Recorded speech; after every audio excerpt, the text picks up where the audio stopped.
इधर उत्तर प्रदेश के लखनऊ में राष्ट्रीय पंचायती राज ग्राम प्रधान संगठन के राष्ट्रीय संयोजक अखिलेश प्रताप सिंह ने ग्राम प्रधानों के साथ बैठक कर सारी समस्याओं और मांगों को लेकर सरकार के सामने अपनी बातें रखी।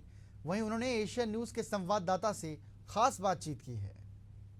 पंचायती राज ग्राम प्रधान संगठन के राष्ट्रीय संयोजक अखिलेश प्रताप सिंह जी हमारे साथ मौजूद हैं। आज आप लोग प्रधानों के साथ एकत्रित हुए, कई मुद्दों पर आप लोगों ने चर्चा की और सरकार को भी संबोधन में बताया है और अपने प्रयास से बताया कि ये मांगे हम लोगों की जिसको पूरा की जाए। तो इनसे बातचीत करेंगे और जानने की कोशिश करेंगे कि क्या कुछ स्थिति है, क्या कुछ मांगे हैं आप लोगों की सरकार से। सर बहुत बहुत स्वागत है आपका एशियन न्यूज़। बहुत धन्यवाद आपको। सर क्या कुछ मांगे रही आप लोगों का, क्या कुछ आप लोगों की आपस में बातचीत हुई, संगठन की क्या कुछ मांगे रही और सरकार क्या कुछ कह रही है? राष्ट्रीय पंचायती राज ग्राम प्रधान संगठन उत्तर प्रदेश के 58,000 और भारतवर्ष के 2.5 लाख सरपंच और प्रधान साथी जो काम कर रहे हैं उनके हित के लिए, उनकी क्षमता वृद्धि के लिए, उनके अधिकारों में वृद्धि के लिए, उनके कार्यों में वृद्धि के लिए लगातार प्रयास करता है। संगठन के प्रयास पर 15 दिसंबर 2021 को एक ग्राम उत्कर्ष समारोह आयोजित हुआ था लखनऊ में। पंचायती राज व्यवस्था से जुड़े तकरीबन 2.5 लाख लोगों ने उसमें भाग लिया था। संगठन ने 15 मांगे माननीय मुख्यमंत्री जी के समक्ष रखी थी और मुख्यमंत्री जी ने उसी मंच से सभी 15 मांगों की घोषणाएं कर दी थी। उन घोषणाओं में 2 घोषणाएं ऐसी हैं जो अभी तक पूरी नहीं हो पाई हैं। एमजी नरेगा का डोंगल भुगतान का अधिकार ग्राम प्रधान को देने का आश्वासन मुख्यमंत्री जी ने दिया था, घोषणा की थी।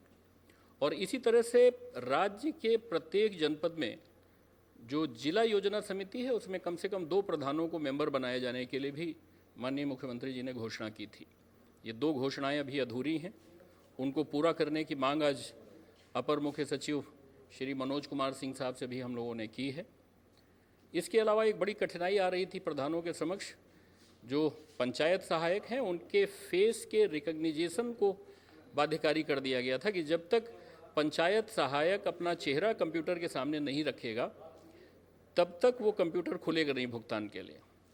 तो पीलीभीत से लेकर के जो आसपास के ज़िले हैं, श्रावस्ती और बॉर्डर के ज़िले हैं 7 ज़िले, वहाँ पर इंटरनेट न होने की वजह से ये काम नहीं हो पा रहा था, इसे लागू करने में कठिनाई आ रही थी। और उत्तर प्रदेश के बाकी हिस्सों में भी 5,500 ग्राम पंचायतें ऐसी हैं जहाँ पर पंचायत सहायक की पोस्टिंग ही नहीं है। तो कल अपर सचिव साहब से बात हुई थी, अपर मुख्य सचिव साहब से, मनोज कुमार सिंह साहब से संगठन की, और उस पर वार्तालाप में ये सहमति बनी थी कि इस व्यवस्था को शिथिल करते हुए ग्राम प्रधान, ग्राम पंचायत के सचिव और ग्राम पंचायत के सहायक 3 में से जो भी उपलब्ध होगा उसकी फेस की आइडेंटिफिकेशन से पंचायतों में भुगतान हो जाएंगे। मैं धन्यवाद करना चाहता हूं शासन का। कल संगठन के साथ बातचीत में सहमति बनी और कल ही शाम को इस पर आदेश जारी हो गया है।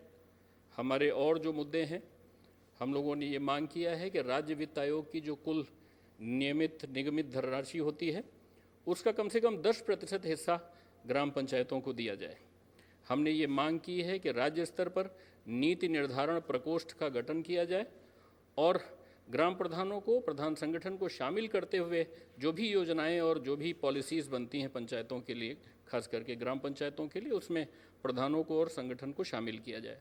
तो इस तरह की हमारी जो भी मांगें हमने रखी हैं, संगठन ने रखी हैं, उस पर पंचायत राज निदेशक को निर्देश दिए जा रहे हैं यहाँ से, शासन से, अपर मुख्य सचिव की तरफ से, और उनके साथ बैठ करके हम लोग बिंदुवार रणनीति बनाएंगे कि हमारी जो 7 सूत्री मांगे हैं उनको कैसे क्रमबद्ध तरीके से पूरा किया जाए, उस पर हम लोग रणनीति बनाने जा रहे हैं। तो ये थे पंचायती राज प्रधान संगठन के राष्ट्रीय संयोजक कैमरा पर्सन राजेश के साथ में संजय पांडे, एशियन न्यूज लखनऊ।